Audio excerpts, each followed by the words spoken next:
Hello friends, welcome to study India. और आज हम अपना संवैधानिक निकाय कॉन्स्टिट्यूशनल बॉडी का जो अंतिम हमारा चैप्टर है, भारत का नियंत्रक एवं महालेखा परीक्षक, ठीक है, controller and auditor general of India, ठीक है, पढ़ेंगे। बहुत ही मोस्ट इम्पोर्टेंट टॉपिक है, ठीक है। ठीक है, देखिए, इलेक्शन कमीशन हो गया और यूपीएससी हो गया, सुप्रीम कोर्ट हो गया और ये कैग, ये चार इंडिपेंडेंट निकाय हैं, ठीक है। इसलिए बहुत इंपॉर्टेंट है परीक्षा की दृष्टि से और आपको पता भी होना चाहिए, ठीक है। लोकतंत्र में जो मोस्ट चार जो पिलर्स ऑफ द बोलते हैं ना डेमोक्रेटिक, वो ये चार आते हैं इसमें, ठीक है, कॉन्स्टिट्यूशनल बॉडी के अंतर्गत। देखते हैं 39 से 51 में इसका जिक्र है पूरा, इसके कार्य सब पूरी डिटेल कैग की। 148 में कैग के स्वतंत्र पद की व्याख्या है, ठीक है, स्वतंत्र पद की व्यवस्था है। भारतीय लेखा परीक्षण और लेखा विभाग का ये क्या होता है, मुख्य हेड होता है। तो ये मान लीजिए कि सेंट्रल गवर्नमेंट, स्टेट गवर्नमेंट में जितना भी जो भी खर्चा होता है, ठीक है, रिवेन्यू जो मिलता है उस वो कहाँ यूज़ हो रहा है उसका, ठीक है, सही जगह पर अगर वो पैसा दिया गया है तो वहाँ उसका यूज़ हुआ है कि नहीं हुआ है। तो ये सारी जो रिपोर्ट बनाता है, ठीक है, जो इंस्पेक्शन करता है उसका, वो है कैग, ठीक है। तो कैग किसी के दबाव में नहीं आता, ठीक है। इसलिए आप देखते होंगे कि उसकी रिपोर्ट जो होती है हमेशा बहुत चौंकाने वाली होती है, ठीक है।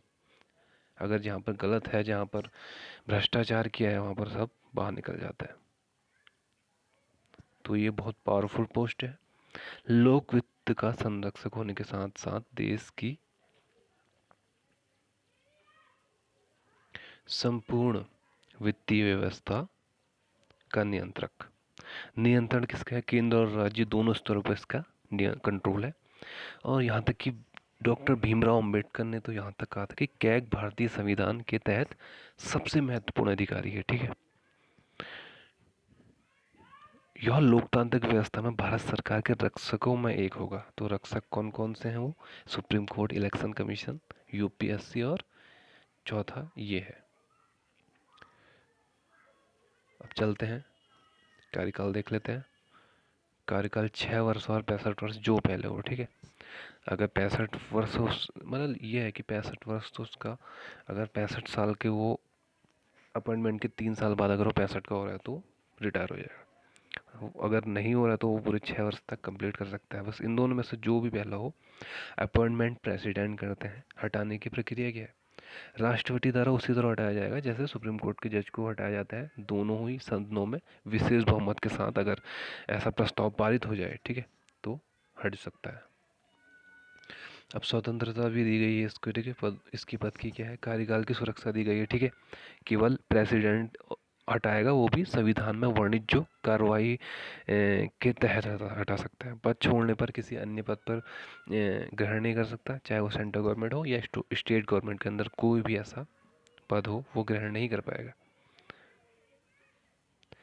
अब वेतन जो कहाँ से है, संसद द्वारा निर्धारित होता है सुप्रीम कोर्ट के न्यायाधीश के बराबर।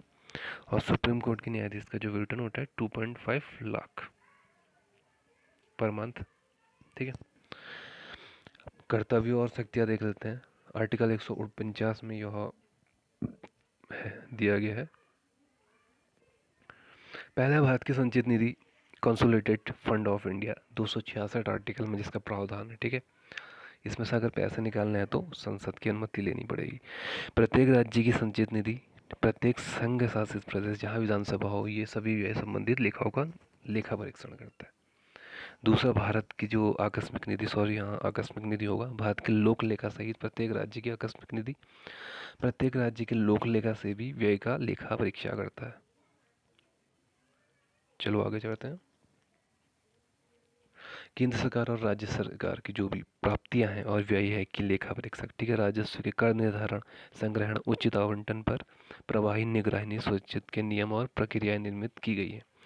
सभी निकाय एवं प्राधिकरण जिन्हें केंद्र सरकार और राज्य सरकारों से अनुदान मिलता है, उनके भी ये जांच कर सकता है, ठीक है। सरकारी जो कंपनियां जो है उनके इंस्पेक्शन कर सकता है, ठीक है, वित्तीय मामलों में, मतलब, ठीक है, वित्तीय मामलों में वो जांच करेगा। वह राष्ट्रपति ऑब्लिक राज्यपाल के निवेदन पर किसी अन्य प्राधिकरण की लेखाओं का परीक्षण करता है, जैसे स्थानीय निकायों का लेखा परीक्षा भी वो कर सकता है। वह केंद्र सरकारों के लेखों से संबंधित रिपोर्ट राष्ट्रपति को सौंपता है और राष्ट्रपति उसे कहाँ पार्लियामेंट में प्रस्तुत करता है। अब जब पार्लियामेंट में जो प्रस्तुत करेगा तो उसकी जांच कौन करेगी? कमेटी है लोक लेखा समिति, ठीक है, संसद की एक समिति है, वह कैग की रिपोर्ट की जांच करती है। और यह क्वेश्चन बहुत बार बना है, ठीक है। कौन सी का समिति करती है कैग की रिपोर्ट की जांच? लोक लेखा समिति। आर्टिकल 151 में दिया गया है, ठीक है, कि राष्ट्रपति को रिपोर्ट देगा और राष्ट्रपति संसद में पेश करेंगे। अब वो राज्य सरकार के लेखों से संबंधित रिपोर्ट किसे देगा? प्रेसिडेंट को नहीं, गवर्नर को देगा, ठीक है, राज्यपाल को। और राज्यपाल वही जैसे राष्ट्रपति संसद में प्रस्तुत करते हैं वैसे ही राज्यपाल विधानमंडल में प्रस्तुत करेगा। ये भी आर्टिकल 151 में दिया गया है। अब देखते हैं कि कैग जो है राष्ट्रपति को 3 लेखा परीक्षा प्रतिवेदन प्रस्तुत करता है, ठीक है। विनियोग लेखाओं पर लेखा परीक्षा रिपोर्ट, दूसरा है वित्त लेखाओं पर लोक परीक्षा रिपोर्ट और सार्वजनिक उपकरणों पर लेखा परीक्षा रिपोर्ट, ठीक है। राष्ट्रपति इन जो रिपोर्टों को संसद के दोनों सदनों के सभा पटल पर रखता है। इसके बाद इसकी जांच कौन करती है? लोक लेखा समिति, ठीक है। अब इसके बारे में भी हम पढ़ेंगे, समितियों के बारे में, जब पार्लियामेंट हमारा चैप्टर आएगा। तो ये था हमारा कैग, ठीक है, भारत का नियंत्रक एवं महालेखा परीक्षक। बहुत इम्पोर्टेंट है, मैंने ढंग से आपको सारे पॉइंट क्लियर करा दिए, ठीक है। तो हमारा संवैधानिक निकाय कॉन्स्टिट्यूशनल बॉडी यहाँ पर समाप्त होता है। इसके बाद हम देखेंगे गैर संवैधानिक निकाय, ठीक है। मिलते हैं अब नेक्स्ट वीडियो में।